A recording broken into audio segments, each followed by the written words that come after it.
Hello, everyone. Today I would like to speak about different forms of connection. How do we connect to people? Because a lot of people ask me these questions like, how can we avoid connecting to negative people? A lot of people suffer connecting to people and then being unable to disconnect.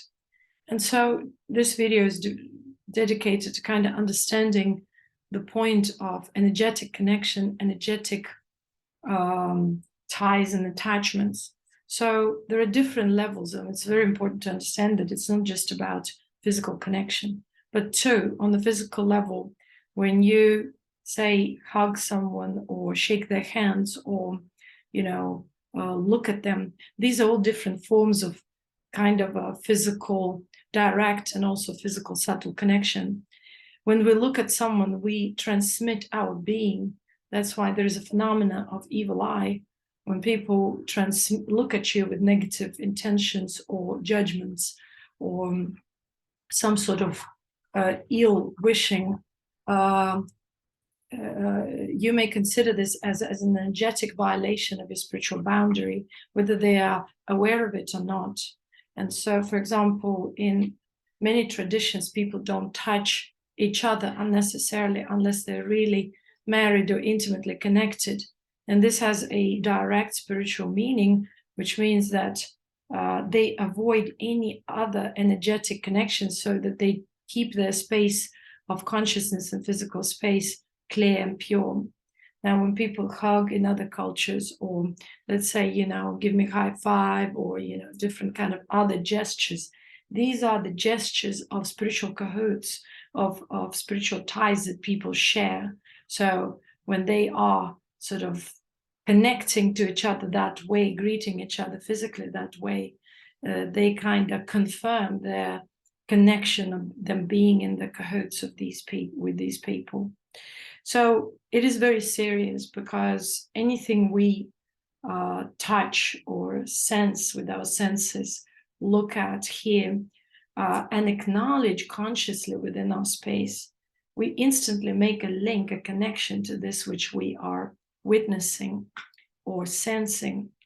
And so it's very, very important to actually understand this so that we can avoid unnecessary connections. When we connect to other people intimately, it's even worse, because then it is a serious matter energetically, and you may need to clear yourself for a while of these sort of connections. And it's not just enough to observe physical cleanliness. Intimacy is a very deep connection. Why deep connection? Because it's not just sensual. It's a soul connection, or it's a connection of your spiritual essence to the spiritual essence of the other being. And I do understand many people do not look at physical intimacy that way, but originally, spiritual intimacy is supposed to be the connection of two beings on a very, very deep level. And deep level means all the levels on energetic, physical, intellectual, soul levels. So these type of connections are super, super, I would say, significant for our well-being, because if it's a negative connection, or if it leaves a negative residue, and usually it does, that's how people inherit certain, attachments, spiritual attachments. They connect to other people's karma. Karma means the physical representation with its subtle contents. So the subtle contents is their spiritual residue, the spiritual corruption, the corruption of their bloodlines, their attachments, their understanding of life, etc., their spiritual debts as well. And so when you connect to them intimately, you sort of connect to their bloodlines, their ancestral and karmic residue.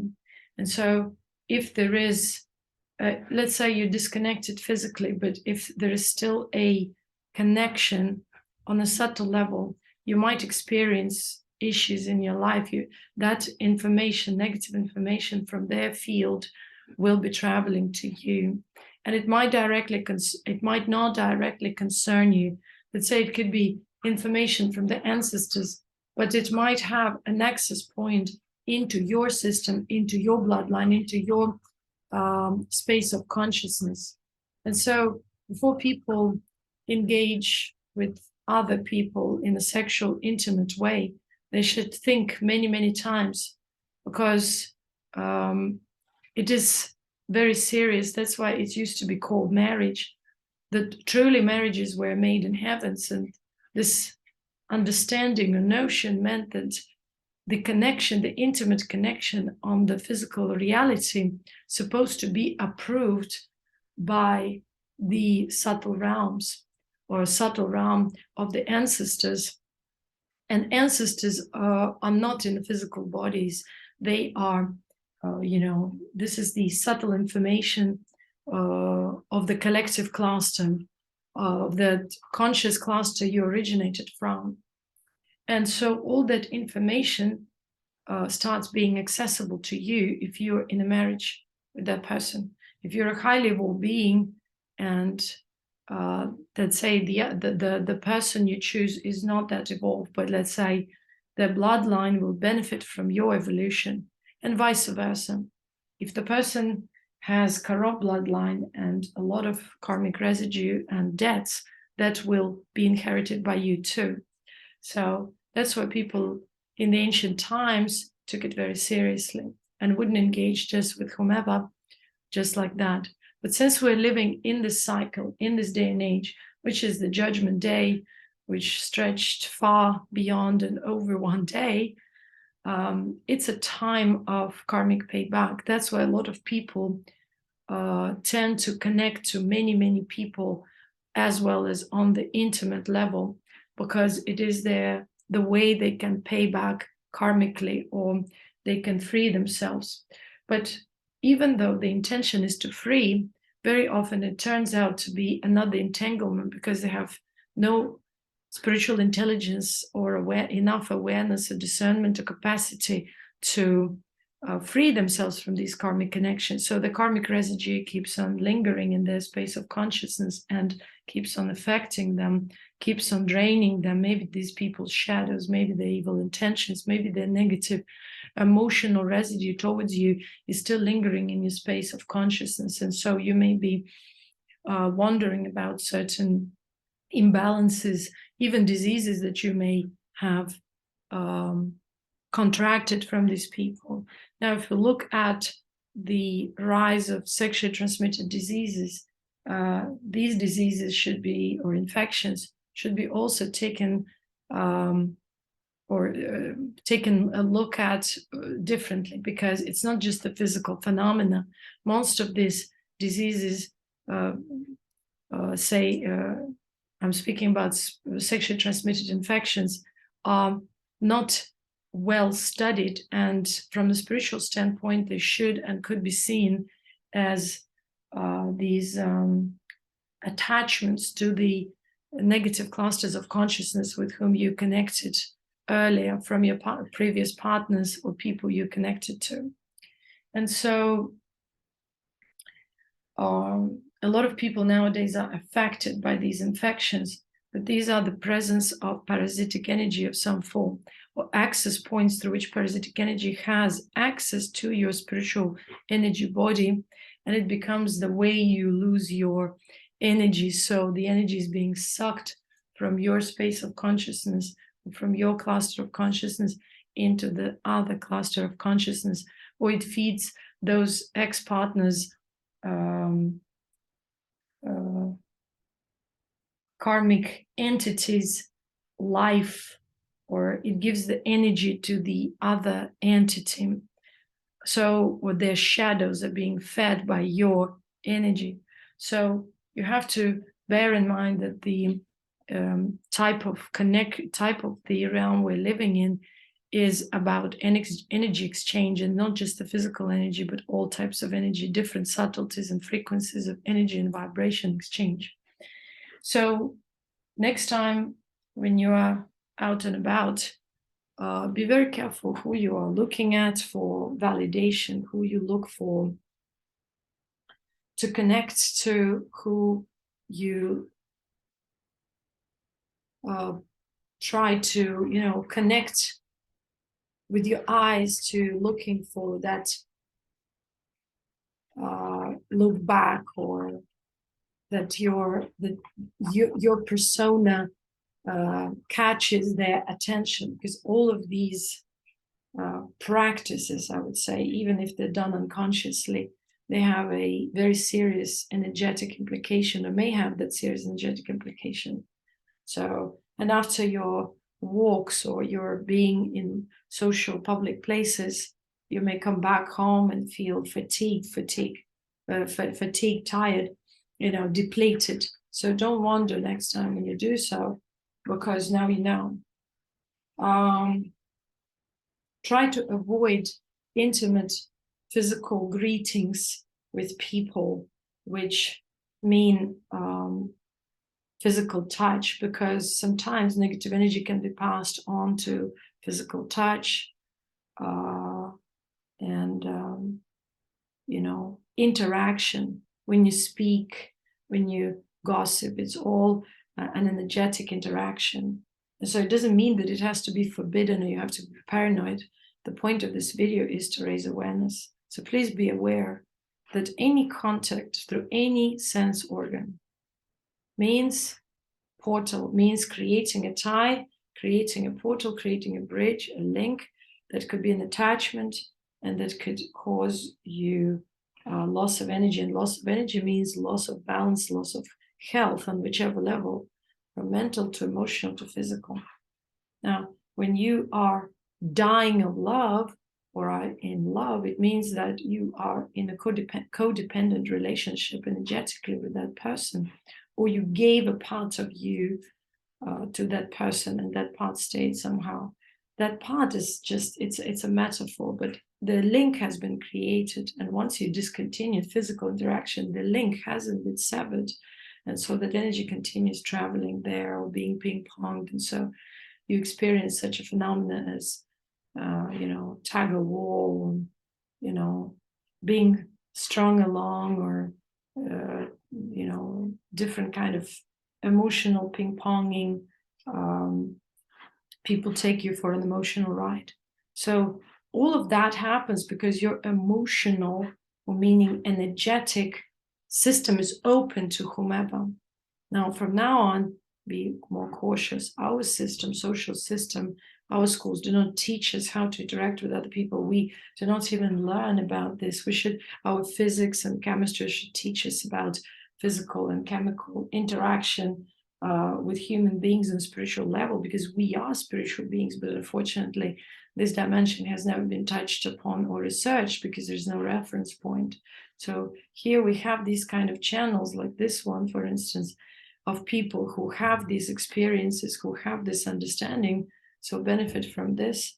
And next time when you interact with other people, or allow certain people into your space of consciousness, think twice. Or if you have already done that, then make sure that you sever energetic links. And to sever energetic links is not just enough to stop interacting or go no contact or stop being there where those people are, or stop talking to them. It mainly means that you withdraw your attention within. You mainly focus on your own self. You start also cultivating yourself, meaning you don't entertain thoughts and emotions about these people. And if you observe them arising, you have to disconnect the story. These thoughts, these emotions or feelings arise not because of this person triggered them and invoked, but they arise because this is your karmic response, traumatic response. So it's related to trauma rather than to this situation. And if you don't heal the trauma, the situation will repeat in a different form or under a different name, or a title or a story will be a little bit different, but it will be the one and the same scenario. So also, when you do go to these public places or interact with your relatives or family members who have this toxic vibration or toxic aura or toxic space of consciousness, try to avoid any physical contact or interact on a very superficial level. Do not involve yourself emotionally, because the moment you become emotional, you create again a link to the space of consciousness, and all they want is you to create that link when you simply react. So watch your reactions, because that's a traumatic response. Your relatives do not even realize that, if they're toxic relatives, because they themselves are very narcissistic. Narcissistic means they are energetic vampires. They codepend on other relatives' energy supply or emotional supply. So their system is just used to desire that energy. So it just by default acts like a trigger. It tries to invoke negative emotions in your consciousness, or tries to trigger your consciousness to respond, because that's the energetic food for them. That's an emotional supply. So please don't be the emotional food. Be mindful and be wise. And if you leave those places and people, when you come back home, take precaution, take salt baths, or wash yourself with salt water, withdraw your attention within, refocus within on yourself, on the things that are important for you, and cultivate your own well-being. You cannot cultivate your well-being when you don't perceive self-love within. So prioritize yourself. Self-love means you prioritize yourself and your well-being before anything. And some people might think it's selfish, but you will not be fully attending to the needs of others if you are crooked, diseased, and incapable of taking care of yourself. So like the same example, when you're flying in the plane, you're told to take care of your own needs first before attending to other people's needs. So follow this principle. It's very wise and very practical. Now, it's very important to focus within for the sake of dissolving toxic thoughts and emotions that must have traveled from your relatives or must have been invoked from the interaction with them. So in that case, again, you cannot dissolve thoughts and emotions unless you prioritize yourself, and that self is the highest self, your well-being. So please follow that, and you will instantly plunge into meditative absorption, meditation, which will clear your space. Meditative absorption means freedom from any thoughts or emotions or feelings or any form of disturbance. So be at peace and remind yourself of peace once you're restless. I hope this video helped you. Blessings to everyone, and stay mindful. Well, thank you.